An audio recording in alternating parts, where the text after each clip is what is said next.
Így rendelhet weboldalunkról egyszerűen. A menügombra kattintva válassza ki a termékkategóriát.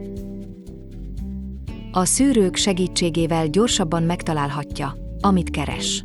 Például gerberás koszorú, egyféle virággal, azaz csak gerberával, fehér színt tartalmazzon, és csak egyszínű legyen, azaz csak fehér.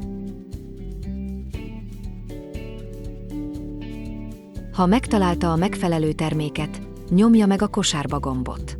Ha mást is szeretne rendelni, nézze meg teljes kínálatunkat, a szűrőket kikapcsolva minden terméket listázhat az adott termékkategóriából. Ha szeretné leadni a megrendelést, akkor kattintson a kosárikonra, aztán a megrendelőlap gombra. Adja meg a dátumot és időpontot, ez a személyes átvétel vagy a temetés időpontja lesz.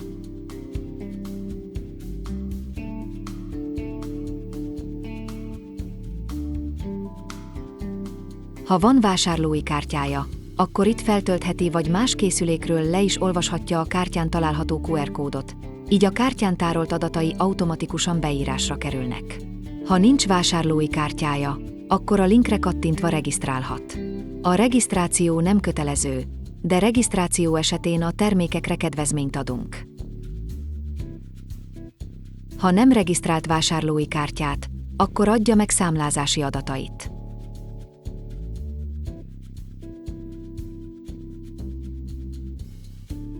Temetésre történő rendelés esetén adja meg a szükséges adatokat. A kegyeleti szalag színe és felirata.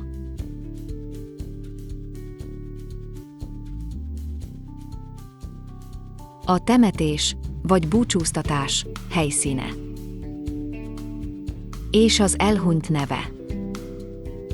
Ha elolvasta a megrendelési információkat és feltételeket és elfogadta azokat, pipálja ki a kis négyzetet és menjen tovább az összegzésre.